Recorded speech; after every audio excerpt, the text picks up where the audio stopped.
अस्सलाम वालेकुम एवरीवन, कैसे हैं साहब। आज का दौर क्योंकि सोशल मीडिया का दौर है, इलेक्ट्रॉनिक मीडिया का दौर है और इंफॉर्मेशन दुनिया के एक कोने से दूसरे कोने तक सिर्फ चंद लम्हे की दूरी पर है। तो अब जो जंगें हो रही है वो सिर्फ और सिर्फ बैटल फील्ड यानी कि ग्राउंड के ऊपर लड़ाइयाँ नहीं लड़ी जा रही, वो सिर्फ हथियारों की लड़ाई नहीं है। इस वक्त जो हथियारों में एक सबसे बड़ा हथियार है वो है इंफॉर्मेशन का। क्यों? क्योंकि इंफॉर्मेशन के ज़रिए प्रोपेगेंडा किया जाता है। प्रोपेगेंडा के ज़रिए क्या होता है, लोगों की ज़हन साज़ी की जाती है। बिल्कुल ऐसे ही जैसे अमेरिका ने अपने लोगों और ख़ुसूसन मग़रिब के लोगों को, हमारों का मैं इसलिए नहीं बोल रहा, मुसलमानों का इसलिए क्योंकि हम किसी खाते में नहीं आते, उनका इराक जंग से पहले ज़हन साज़ी की थी कि सद्दाम ने न्यूक्लियर वेपन बना लिया जो दुनिया के लिए बहुत ख़तरनाक साबित हो सकते हैं। इसलिए लोगों का उस तरीके का ज़हन साज़ी की गई कि उसके ऊपर जो हमला अमेरिका करेगा, उसके इत्तेहादी करेंगे, वो जायज़ होगा। तो बिल्कुल ऐसे ही इस वक़्त भी एक डिसइन्फॉर्मेशन की, ये एक तरफ तो इन्फॉर्मेशन मैं आपको कह रहा हूँ कि हथियार है, दूसरी तरफ मैं क्या चीज़ है, डिसइन्फॉर्मेशन यानी कि जो लोगों की ज़हन साज़ी के लिए हथियार इस्तेमाल किया जाता है, वो गलत मालूमात को प्रोपेगेंडा का शक्ल देकर लोगों की एक मखसूस ज़हन साज़ी की जाती है किसी भी मुल्क के ऊपर चढ़ाई करने के लिए, हमला करने के लिए, उस मुल्क के इंसानी हकूक़ की पामालियों के लिए उस चीज़ को इस्तेमाल किया जाता है और मग़रिब बिलख़ुसूस इसको करता है। अभी कौन-सी जंग शुरू हो चुकी है फ़लस्तीन और इसराइल की, जो कि बहुत बार पहले भी लड़ी जा चुकी है, लेकिन इस बार क्या मुख्तलिफ है कि पहले क्योंकि सोशल मीडिया का दौर नहीं था, जब भी जंगें हुई 1973 में जो एक बड़ी यानी कि जंग हुई थी, वैसे तो पहले भी कॉन्फ्लिक्ट्स होते रहे हैं जो हमास और 2007 के बाद से यानी कि हमास की और इसराइल की आपस में लड़ाई जारी है। लेकिन जो जंगें हुई हैं पहले उसमें इंफॉर्मेशन नहीं होती थी, इसलिए अमेरिका और मग़रिब में बसने वाले लोगों की ज़हन साज़ी करना बहुत आसान होता था और जितनी कोई भी हकूक़ी पामालियाँ की जाती थी, यानी कि बच्चों, औरतों, बुज़ुर्गों, सिविलियंस जिनका कोई लेना-देना नहीं है जंग से, उनको जब इसराइल शहीद करता था तो उसको भी वो जस्टिफ़ाई कर लेते थे और लोगों तक पहली बात है इन्फॉर्मेशन भी नहीं पहुँचती थी। लेकिन इस बार एक मुख्तलिफ चीज़ हो रही है कि अमेरिका के अंदर ही यहूदी इसराइल के खिलाफ एहतजाज कर रहे हैं कि वो ये नस्ल कशी गज़ा के अंदर फ़लस्तीनियों की बंद करे।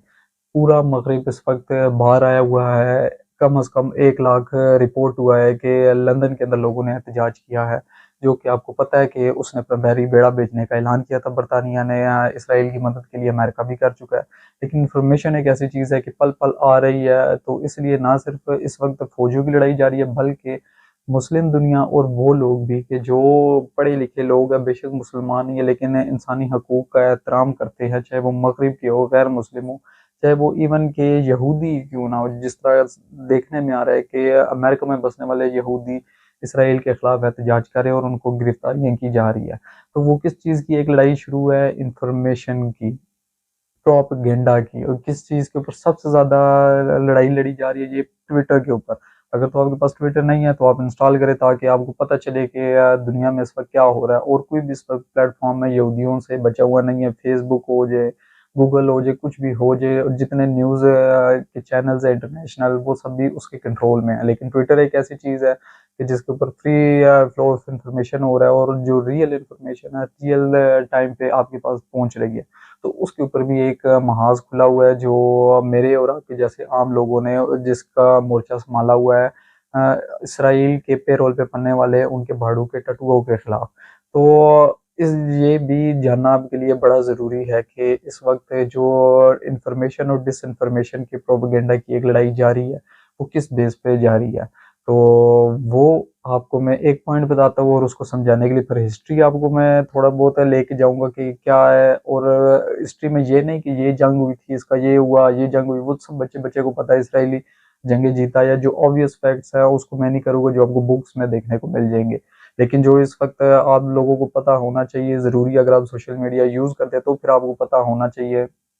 कोई भी यूट्यूब के ऊपर आपको किसी भी न्यूज़ चैनल की जो अमेरिकन है या यूके या कोई भी वेस्ट के है जो इसराइल के हक़ में पोस्ट करते हैं, आपको पता होना चाहिए नीचे आपने कमेंट क्या करना है, एक पढ़े लिखे हुए बंदे के तौर पे, जुनूनी के तौर पे नहीं कि वो ऑलरेडी कहे जी ये देखो ये शिद्दत पसंद लोग हैं, बल्कि आपने एक जुनिया स्टैटिस्टिक्स के साथ जो आपने बात करनी है, वो किस तरीके से करनी है, आर्गुमेंट कैसे बिल्ड करना है। किसी को दलील से जीता जा सकता है, तलवार के ज़ोर पर नहीं। तो पहली चीज़ क्या है, इसराइल ने क्या चीखें मारी हुई है।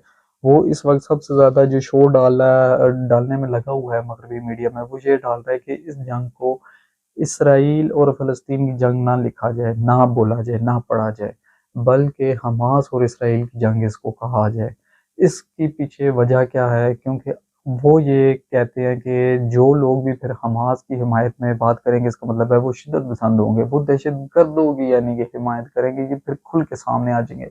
इसराइल का ये है, मैंने आपको क्या कहा था कि प्रोपेगेंडा, ज़हन साजी के लिए, यानी कि वो हमास को दहशतगर्द बना रही हैं। तो अब इस पॉइंट को समझने के लिए आया कि ये इसराइल फ़लस्तीन की जंग है या ये हमास और इसराइल की जंग है। अब मैं आपको हिस्ट्री की तरफ लेके चलूँगा, उसकी तरफ नहीं जो ऑलरेडी आपने पढ़ी है, बल्कि वो हिस्ट्री जो थोड़ा बहुत अभी ले जाना ज़रूरी है इस आर्गुमेंट को समझने के लिए और इसका काउंटर कर सकने के लिए कि कल को आपके सामने कोई बात करे, चाहे यूट्यूब पे, चाहे ट्विटर पे, तो आप उसको जवाब दे सकें। तो तारीख में जाते हुए हम 6 चीज़ों को यानी कि 6 पॉइंट्स का टोटली इस व्लॉग में मैं आपको बताऊँगा कि उनको हम ब्रेक डाउन करेंगे, जिसमें 2 तारीख के पॉइंट्स हैं। एक इसराइल की हम तारीख देखेंगे कि इसराइल किस चीज़ का नाम है, दूसरा हम हमास की तारीख देखेंगे कि वो क्या है। फिर हम ये जानने की कोशिश करेंगे कि इस बार न्यू क्या है, ये जो लड़ाई हो रही है इसमें नया क्या है। उसके बाद हम ये जानने की कोशिश करेंगे कि जो ग्लोबल इकोनॉमी है ऑयल की, उसको इससे क्या परेशानियाँ, अगर ये लड़ाई थोड़ा बड़े पैमाने पे चली जाती है तो उससे इसको क्या नुकसान होता है। उसके बाद हम ये देखेंगे कि जो हमास है इसका पॉलिटिकल ऑब्जेक्टिव क्या है, यानी कि कोई भी तंजीम है उसका एक ढांचा जो खड़ा किया जाता है किसी ना किसी मंशूर की बुनियाद पर खड़ा किया जाता है, कोई मकासद होते हैं जो उसने हासिल करने होते हैं। तो हमास के क्या है, हम इस चीज़ को देखेंगे। उसके बाद ये देखेंगे कि ये जो चीज़ है अभी क्यों हुई है, अभी ही क्यों लड़ाई शुरू हुई है, यानी कि जियो पोलिटिकल डायमेंशन हम देखेंगे कि ये लड़ाई आखिर अभी शुरू होने का क्या मकसद है। उसके बाद हम इसका कंक्लूजन देंगे कि क्या कंक्लूड, यानी कि जो इस वक्त लोग कह रहे हैं, जो इंटरनेशनल जितने भी एक्सपर्ट्स हैं, एनालिस्ट है, वो इस बारे में क्या कह रहे हैं कि ये होने का इससे क्या असरात यानी कि दुनिया पे होंगे। तो हम उस चीज़ की तरफ जाएंगे। तो सबसे पहले हम जिक्र करते हैं इसराइल क्या है। इसराइल क्या है, एक बेल्फोर डिक्लेरेशन हुई थी 2 नवंबर 1917 को, यानी कि एक लेटर लिखा था बरतानिया के वजीर खारजा ने, जो एंग्लो जूश कम्युनिटी थी, यानी कि जो यहूदी उस वक्त आबाद थे बरतानिया में, उनको एक ख़त लिखा गया था, जो उसका यानी कि जूश कम्युनिटी का लीडर था उस वक्त का। तो उसको ख़त लिखा था ये जो बल्फोर था, ये वजीर खारजा था, कि आपको एक जूश कम्युनिटी को हम नेशनल होमलैंड दिलवाएंगे, किधर, फ़लस्तीन के अंदर। जब ये लेटर लिखा गया, बरतानिया ने अपनी यकीन दहानी कराई। बरतानिया ने क्यों यकीन दहानी कराई थी? क्योंकि सल्तनत उस्मानिया उस वक्त हार चुकी थी और हार रही थी, तकरीबन 1918 तक जंग जारी रही थी, तो ये 1917 में ख़त लिखा गया था। तो बरतानिया फ़तेहयाब के तौर पे उभर रहा था, पहली जंग अज़ीम अख्ताम की तरफ थी, और ये जो इलाका था सल्तनत उस्मानिया से बरतानिया के ज़ेरे कब्ज़ा आ गया था। तो बरतानिया ने ये फ़ैसला किया था वो यहूदियों को उधर ले जाकर आबाद करेंगे, उनको यकीन दहानी कराई गई थी। अब जब ये माहिदा हो जाता है, इसके बाद टोलियों की सूरत में जो यहूदी थे अपने साथ जाते थे जब, तो कुछ अपने साथ, यानी कि अगर एक यहूदी फैमिली है वो अपने साथ 15 बंदे मुसल्ला यानी कि गार्ड्स के तौर पे ले जाएंगे अपनी सिक्योरिटी के लिए, कुछ 10 ले जाएंगे, कुछ 5 ले जाएंगे। इस तरह मुख्तलिफ टोलियों की सूरत में मुसल्ला अपने सिक्योरिटी गार्ड साथ वो लेके जाने लग गए और फ़लस्तीन आबाद होने लग गए। उस वक्त उनको ये जो नहीं है, अपने खिलाफ होता हुआ एक जो जाल बिछ रहा था वो उनको नहीं समझ आया, इसलिए अपनी वो ज़मीनें कोड़ियों के भाव तो नहीं फेंक रहे थे, बल्कि जो उनकी ज़मीनें कोड़ियों के भाव वाली थी, यहूदी उनको महंगे दामों पर खरीद रहे थे। इस वजह से फ़लस्तीनी भी धड़ाधड़ अपनी ज़मीनें बेचते जा रहे थे उन यहूदियों के हाथों, जो वहाँ पर आकर आबाद होना शुरू हो गए थे एक मुआहदे के तहत। लेकिन उस वक्त उनको नहीं पता था कि क्या दाल पक रही है। लेकिन अपने साथ साथ वो जब जो भी घर बनाते थे, नीचे बेसमेंट बनाते थे और वहाँ पे उन मुसल्लह जत्थों को असले के साथ वो रख लेते थे। जिस वक्त ये काफ़ी ज़्यादा कम्युनिटी वहाँ पर आबाद हो गई थी यहूदी, और फ़लस्तीनियों को इस चीज़ की बिनप हो गई कि ये तो मसला कुछ और है, गड़बड़ कुछ और है। तो उस वक्त एक सिविल वॉर शुरू होती है। जब सिविल वॉर का आगाज़ होता है, तो साथ ही जो यूनाइटेड नेशन है, जो कि अमेरिका के अंडर ही है, जो कि मगरब के तसल्लुत के अंडर ही है, वो इस मसले का हल ये निकालता है कि वो टू स्टेट सॉल्यूशन देता है। टू स्टेट सॉल्यूशन क्या है कि एक फ़लस्तीन की रियासत होगी, एक इसराइल की रियासत होगी, जहाँ पे यहूदी आबाद करते हो, उन्होंने कह दिया जी ये इनका मुल्क होगा। हालाँकि वो तो यहाँ पर आके रहने के लिए आबाद हुए थे, ये समझे कि एक तरीके के मुहाजिर के तौर पे आए थे। लेकिन क्योंकि उनको एक मुआहदा किया हुआ था, बहुत पहले से ये जो कॉन्स्पिरेसी चल रही थी, तो जो यूनाइटेड नेशन है उसने फ़ौरन ऐलान किया कि टू स्टेट सॉल्यूशन होगा कि यहूदियों की भी एक रियासत हाथ से होगी। जैसे ही उन्होंने ऐलान किया तो साथ ही अमेरिका के जो वज़ीर ख़ारजा है उन्होंने इसराइल को तस्लीम करने का ऐलान किया। इसके जवाब में क्या होता है, सिविल वार मैं आपको बता दूँ पहले से जारी थी, तो इसके जवाब में क्या होता है कि जो अरब मुल्क होते हैं 5 के करीब, ये हमलावर हो जाते हैं 1948 को उधर इसराइल के ऊपर। लेकिन अब ये था कि एक तो बरतानिया वो भी सुपर पावर थी, ऊपर से अमेरिका भी सुपर पावर, दो ने मिलके उसका साथ दिया। तो अरब मुल्कों को बहुत बुरी तरह शिकस्त होती है, जो 5 जिन अरब मुल्कों ने किया, मैं नाम नहीं इसलिए दे रहा, मैं कह रहा हूँ जो ऑब्वियस फैक्ट्स हैं उनको मैंने दोहराना नहीं है। तो 7.5 लाख के करीब जो नहीं है रिफ्यूजीज बन गए थे ये फ़लस्तीनी, यानी कि दर-बदर मुल्कों की ठोकरें खाने पे मजबूर हो गए थे। ये 1948 की जंग हार जाता है अरब, यानी कि अरब दुनिया हार जाती है क्योंकि अमेरिका और बरतानिया की सपोर्ट होती है साथ। अब इसके बाद दोबारा एक जंग होती है जो कि 1967 में लड़ी जाती है, और ये 1967 की जंग की होती है ये क्योंकि इसराइल जो है मिस्र के जहाज़ों को गिरा देता है, और मिस्र और शाम ये दोनों मिल के फिर जो नहीं है हमला आवर हो जाते हैं इसराइल के ऊपर। लेकिन इस जंग में भी क्योंकि साथ देता है फिर से मगरिब और अमेरिका, तो इस जंग में भी शिकस्त होती है, और जो उल्टा शाम के और मिस्र के इलाके हैं वो इसराइल अपने कब्जे में ले लेता है। तो फिर इसके जवाब में एक और 1973 की, यानी कि अभी ये मैं आपको उन जंगों का बता रहा हूँ जो अरब मुल्कों ने डायरेक्टली लड़ी है इसराइल के साथ फ़लस्तीन के इशू के ऊपर। तो जब ये लड़ाई 1967 की होती है, ज़ेरे कब्ज़े लाके चले जाते हैं, ये इन इलाकों को कब्ज़ा वापस लेने के लिए 1973 में फिर जंग लड़ी जाती है, उसका भी अंजाम यही निकलता है। अब मैं आपको और ज़्यादा डिटेल्स नहीं बता रहा कि फिर अरब मुल्कों ने क्या रिएक्शन दिया, तेल की पाबंदियाँ लगा दी, ये हो गया, वो हो गया। मेन चीज़ क्या थी, ये इसराइल की हिस्ट्री थी कि चंद लोग जो हिजरत करके आए, मंसूबे के तहत बरतानिया ने उनको लाके आबाद किया, वो लोग वहाँ के मालिक बन बैठे, और किस तरीके से हथियार के बलबूते पे, तलवार के बलबूते पे। तो ये थी इसराइल की तारीख। अब ज़िक्र हम करते हैं हमास की क्या तारीख है, क्योंकि आपको मैंने बताया इसराइल कह रहा है कि इसको फ़लस्तीन इसराइल की लड़ाई ना कहा जाए, इसको हमास और इसराइल की लड़ाई कहा जाए। तो उस पॉइंट की तरफ हम लास्ट में आएँगे, पहले अब चलते हैं कि हमास क्या है?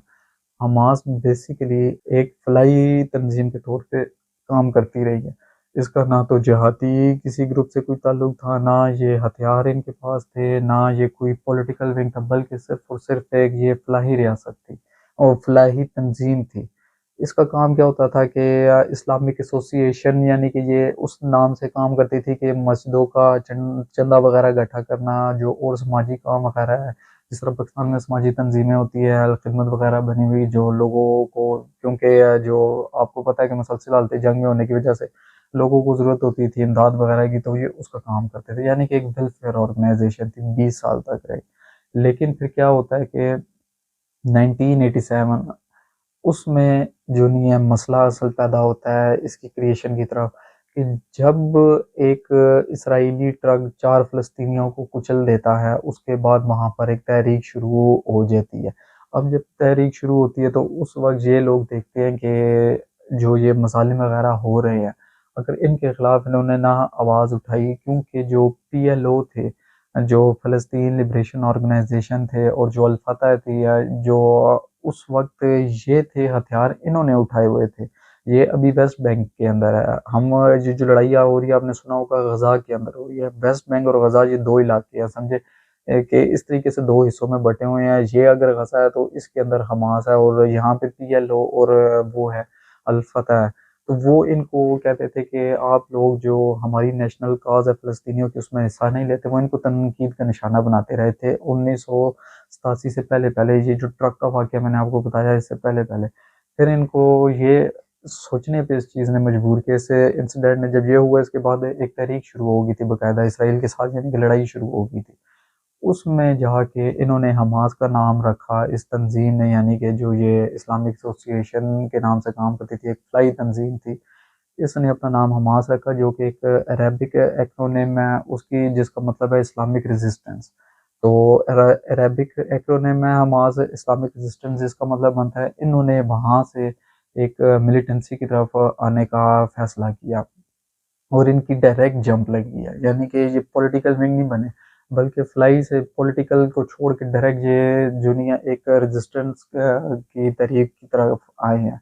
तो इसके बाद क्या इन्होंने अपनी जो इन्हें शुरू किया था इनकी लड़ाई 1987 से लेके 2004 तक ये लोग सुसाइड बॉम्बर्स ट्रेन करते थे। और ये नहीं कि सिर्फ सुसाइड बॉम्बर्स को ट्रेन करके सिर्फ उन इलाकों के ऊपर ये हमला करवाते थे कि जहाँ पर ये यानी कि इनका होल्ड है, बल्कि इसराइल के अंदर ये बाकायदा हमले कराने में कामयाब होते थे, जिसका इसराइल को बहुत नुकसान होता था क्योंकि गजा के ऊपर कब्जा हुआ था इसराइल का 1967 से। मैंने आपको बताया था 1967 में इलाके कब्जे में ले लिए थे इसराइल ने, जो जंग हुई थी अरबों के साथ।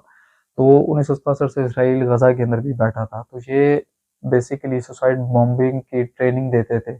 इन्होंने वो फैसिलिटीज अपनी खड़ी की थी कि इसराइल को इसका काफ़ी नुकसान हो रहा था।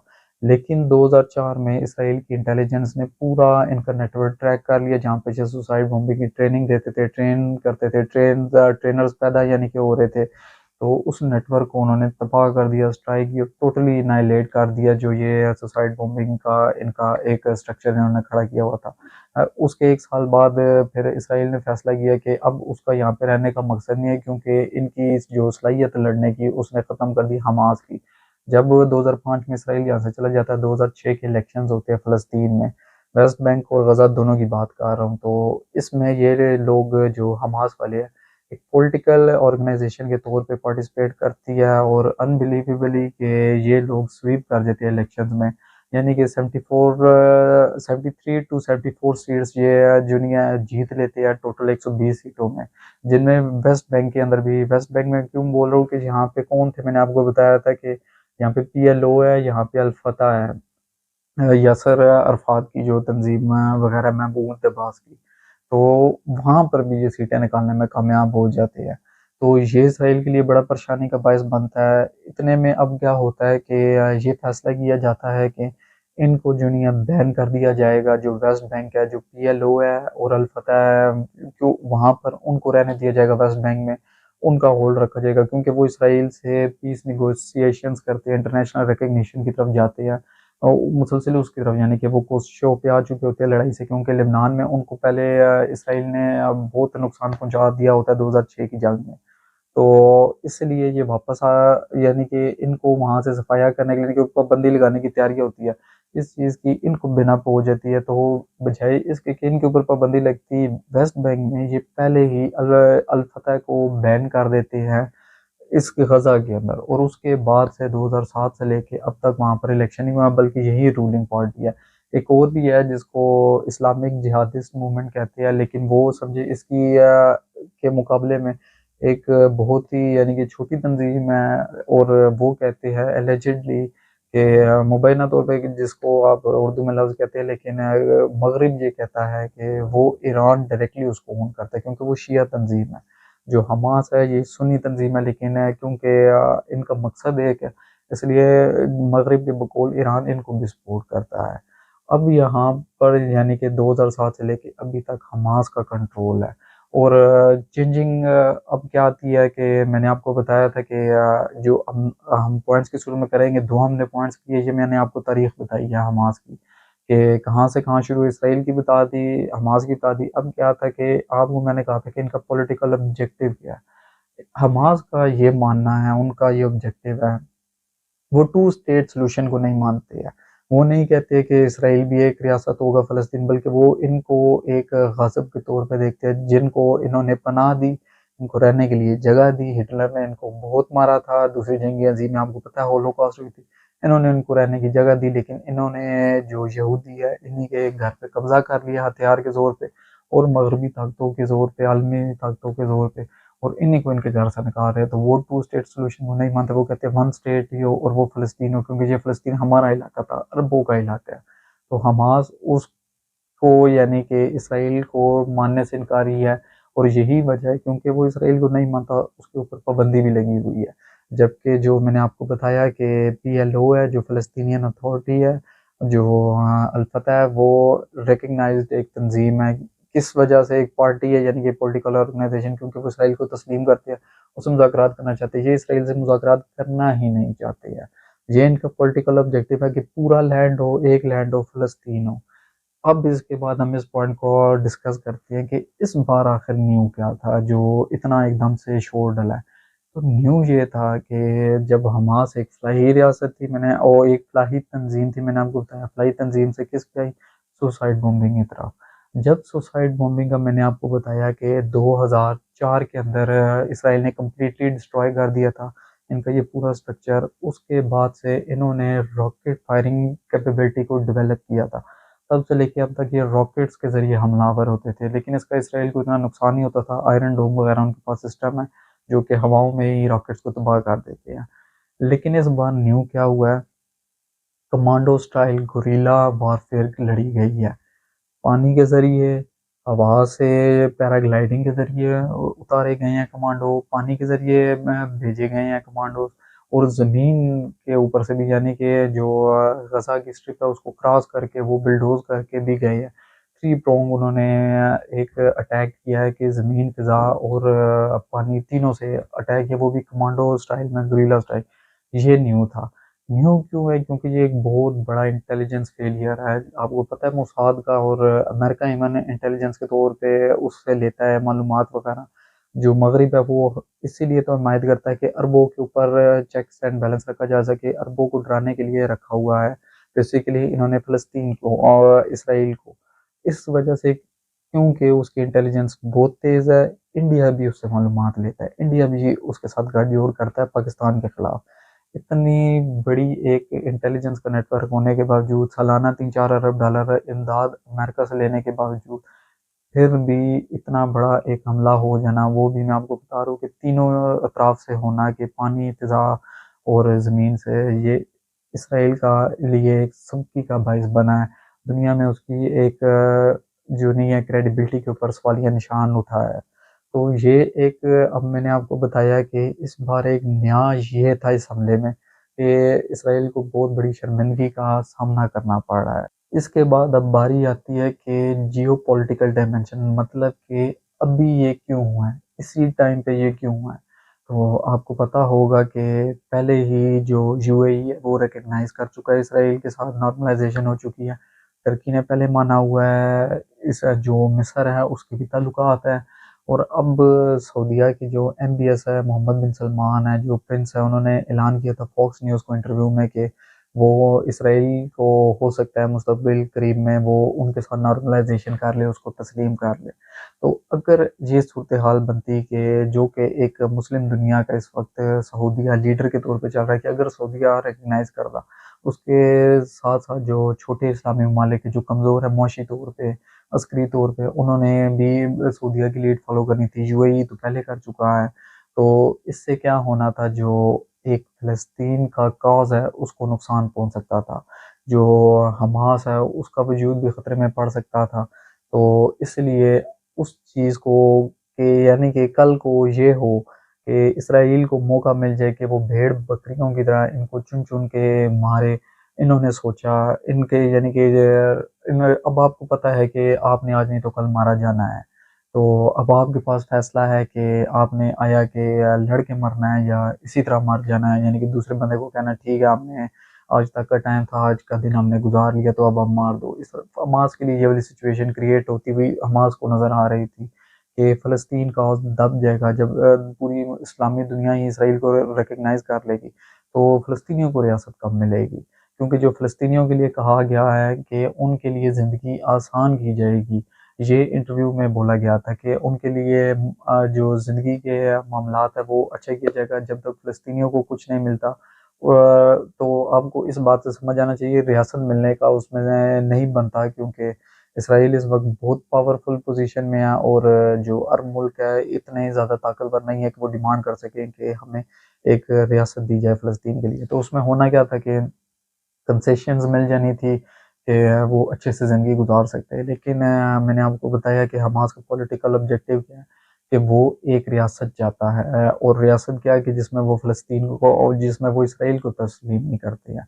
तो इसलिए हमास ने कहा कि आज नहीं तो कल अगर ये सारे यार मुल्क मिल के इसराइल को तस्लीम कर लेते हैं, जो फ़लस्तीन कॉज़ है वो डैमेज होनी है, वो दब जानी है और हो सकता है कि मुस्तक़बिल में फिर तकरीबन ख़त्म ही हो जाए। उसने इसलिए जो इंटरनेशनल एनालिस्ट है, एक्सपर्ट्स है, जो इंटरनेशनल जरीदे हैं, वो यही एनालिसिस दे रहे हैं। इस वजह से जो ये पीस डील हो रही है सऊदीया और इसराइल की, जो पीस डील होनी थी, इसको रुकवाने के लिए बेसिकली ये इस टाइम का इंतखाब किया गया है।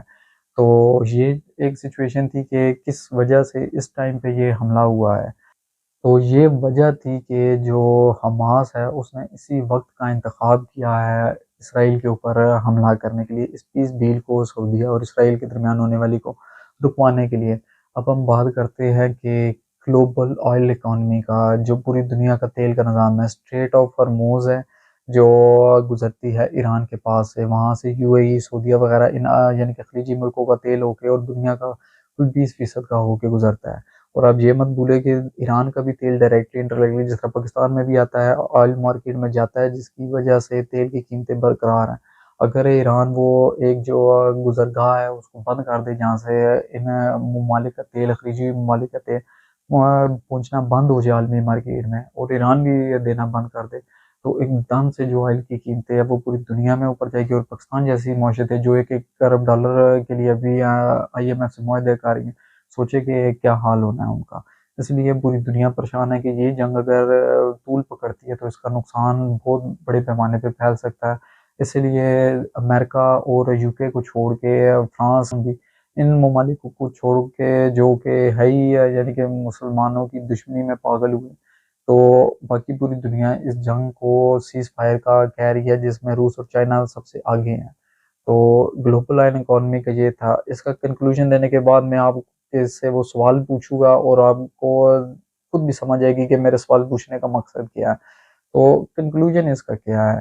कंक्लूजन ये है कि जो हमास का अगर आप पूछे कि दुनिया क्या चाहती है, स्पेशली अरब मुल्क वगैरह, तो जो इंटरनेशनल जो न्यूज़पेपर है उनके अंदर तो यही जो तज्ज़िया निगार है वो कह रहे हैं कि हमास वो किसी सूरत भी हर मुल्क नहीं चाहते ताकतवर हो, क्यों ना हो? क्योंकि अगर हमास ताकतवर होता है, तो इससे क्या होगा? अब सपोज़ अगर हमास वहाँ जीत जाती है और ताकत पकड़ जाती है, इससे बाकी अरब मुल्कों के अंदर अगर जहाँ कहीं भी अनरेस्ट है, जो दबा हुआ है इस वक़्त, वहाँ क्या मैसेज आएगा कि जो ये इस्लामिक जिहादिज़ रेज़िस्टेंस है, तो ये कामयाब एक फिनोमेना है। यानी कि जितने भी फिर लोग हैं, जो दबा हुआ, पिसा हुआ तबका है, अगर कहीं पर भी है, वो कहेंगे कि ये जो एक जिहादिस्ट रेजिस्टेंस मूवमेंट है, ये इनको भी अपनानी चाहिए। जिसका सबसे बड़ा इम्कान किधर है और खौफ किधर है? मिस्र के अंदर है, जहाँ पर मुस्लिम ब्रदरहुड है। जो हमास है, इसको बेसिकली आप ये समझिए कि ये मुस्लिम ब्रदरहुड जो मिस्र के अंदर एक तंजीम थी, सियासी तंजीम है, जो इलेक्शन जीत के आई थी, मोहम्मद मुर्सी की जमात की मैं ज़िक्र कर रहा हूँ, कि जिनको बाद में क्या तो बंद कर दिया गया था, वहाँ की मिलिट्री ने टेक ओवर किया, जुल्म बर्बरियत की दास्तान रकम की, लोगों को मारा और इसी यानी कि जमात की हमायत में जो कहते थे कि जमहूरियत होनी चाहिए, और उनको बहुत बड़े पैमाने पे मारा गया है उनकी मिलिट्री की जानिब से मिस्र की। तो उसके बाद जो वहाँ के अल फतह सीसी है, मिलिट्री डिक्टेटर है, उन्होंने टेक ओवर कर लिया था और जो मोहम्मद मुर्सी थे, मुस्लिम ब्रदरहुड के जो लीडर थे, सदर थे, वो कैद के अंदर ही एक हियरिंग के दौरान लाइव वो उनकी वहाँ पे डेथ हो गई थी। जो हमास है, मुस्लिम ब्रदरहुड की ही इसको एक्सटेंशन कहा जाता है फ़लस्तीन के अंदर। वो अलग बात है, वो खुद को नहीं कहते क्योंकि वो मिलिटेंट अब बन चुके हैं, लेकिन वो उसी की एक ऑफस्प्रिंग समझ लेके उसको माना जाता है। तो अगर वो कामयाब होते हैं, तो मिस्र के अंदर इस बात का खदशा है कि जिन लोगों के ऊपर ये जुल्म बर्बरियत की गई थी, जिन लोगों को अभी भी दबा के रखा हुआ है, तो अगर आप एक बुक पढ़े जो मैंने पढ़ी थी इसके ऊपर कि ये जो मिस्र के अंदर हुआ था कि रेज इन मिडल ईस्ट, इस बुक का टाइटल है। तो उसके अंदर आपको बताया जाएगा, आप पढ़ेंगे आपको पता लगेगा कितने बड़े पैमाने पे लोगों का कत्लेआम किया गया था एक ही दिन के अंदर, ये मुर्सी की गवर्नमेंट को गिराने के लिए और फौज के टेक ओवर होने पे। तो इस बात का डर है, खदशा है कि वहाँ पर भी इस तरह की तंजीम उठेगी और ना सिर्फ वहाँ पर उठेगी बल्कि बाकी दुनिया में भी, यानी कि अरब दुनिया में ये फैलेगी। और इसमें एक और फैक्टर है कि जो ईरान है वो इस चीज़ को, फ़लस्तीन के इशू को अपने हक में इस्तेमाल करेगा, जो टर्की है वो करेगा। अब दुनिया को ये तो पता है कि वो बेसिकली कमज़ोर है, और जो नॉन अरब वर्ल्ड है यानी कि टर्की हो गया, इसराइल हो गया, ईरान हो गया, ये उनसे ताकतवर है। तो एक तरफ तो उनको ये मसला है कि अपने मुल्कों के अंदर भी डर है कि कोई बगावत ना उठ जाए, दूसरी तरफ ईरान टर्की का भी डर है, क्योंकि टर्की के अंडर ये सब आते थे सल्तनत उस्मानिया में। ईरान आपको पता है मसले की बुनियाद पे उसे करते हैं, लेकिन वो है भी एक ताकतवर। और जो इस तरह अरब ममालिक है वो इस बात से भी खाइफ रहेंगे, और इसी एक कह ले कि उन्हें डर और खौफ में रहना पड़ेगा कि कोई भी नॉन अरब कंट्री या उनके अपने ही अंदर से कल को बगावत ना उठ जाए अगर हमास ताकतवर पकड़ती है। क्योंकि जो पीएलओ और अल फतह है, ये अपनी ही करप्शन के चार्जेस इनके ऊपर आते हैं, अपनी ही लड़ाइयाँ हैं, ये उसकी वजह से वीक हो चुकी है। तो अगर जिस पेस इनकी इस जो अपनी इंटरनल जो स्ट्राइक चल रही है हमास लेती है, तो डेफिनेटली अरब दुनिया के लिए ये परेशानी का बायस बनेगा। अब स्टेटमेंट्स जो देखते हैं वो एक अलग बात है, वो कोई भी मुसलमान हो वो इसी तरह की स्टेटमेंट्स ही देगा। कोई मुसलमानी इंसान भी हो तो वो भी अगर कहीं पे जुल्म हो रहा है उसके खिलाफ बात ज़रूर करेगा। तो स्टेटमेंट से एक दे देना दफ्तर ख़ारजा का कोई बयान किसी भी मुल्क की तरफ से किसी की भी हमायत या खिलाफ में एक अलग बात होता है, लेकिन जो फिजिकली किसी की सपोर्ट करना वो चीज़ अलग होती है। जिस तरह अमेरिका ने अपना बेड़ा बेच दिया, जिस तरह बरतानिया ने, ऐसा आपको कहीं से कोई ऐलान नहीं सुनने को मिलेगा। तो इसलिए हमास का ताकतवर होना भी जो कंक्लूजन है कि वो अरब के लिए कोई बहुत अच्छी बात नहीं है। लेकिन फ़लस्तीन कॉज़ को वो डेफ़िनेटली सपोर्ट करते हैं, फ़लस्तीनी को डेफ़िनेटली वो सपोर्ट करते हैं, लेकिन एक पीसफुल प्रोसेस के ज़रिए। अरब दुनिया ये चाहती है कि पीसफुल प्रोसेस के ज़रिए जो नहीं है फ़लस्तीन की रियासत का क़याम अमल में आए, और वो कहते हैं कि टू स्टेट सॉल्यूशन उसकी तरफ जाया जाए। लेकिन हमास है वो कहती है वन स्टेट सॉल्यूशन, और ये एक लड़ाई का बायस है। अब आते हैं लास्ट में उस बात की तरफ जिसकी वजह से ये व्लॉग शुरू हुआ था, जो स्टार्ट में कहा गया था कि ये पूरी हिस्ट्री आपको मैंने बताई है। अब इसराइल कहता है कि इसको हमास और इसराइल की जंग कहा जाए, इसको फ़लस्तीन इसराइल की जंग ना कहा जाए। तो ये सारी हिस्ट्री आपको समझ आने के बाद आपके ख्याल में क्या हमास और इसराइल लड़ाई है, ये हमास और इसराइल की जंग है, या इसराइल बेसिकली नस्ल कुशी कर रहा है फ़लस्तीनियों की? क्योंकि हमास एक तंजीम है, इसराइल एक पूरी रियासत है जिसके पास आर्मी है, नेवी है, एयरफोर्स है। हमास के पास क्या था पहले? फ्लाई रियासत थी, अब उसके पास फिर बॉम्बर्स आए सुसाइड, फिर उसके बाद रॉकेट्स आए, अब जाके उन्होंने कमांडो टाइप की वही है कि 47 वगैरह गन्स के ज़रिए ही उन्होंने किया। और क्या वो लड़ाई कर रहे हैं, इससे ज़्यादा क्या कर सकती है एक तंज़ीम? जबकि इसराइल एक दुनिया की ताकतवर तरीन अफ़वाज में से एक है, 4 अरब डॉलर का तकरीबन अमेरिका उसको हर साल इमदाद देता है।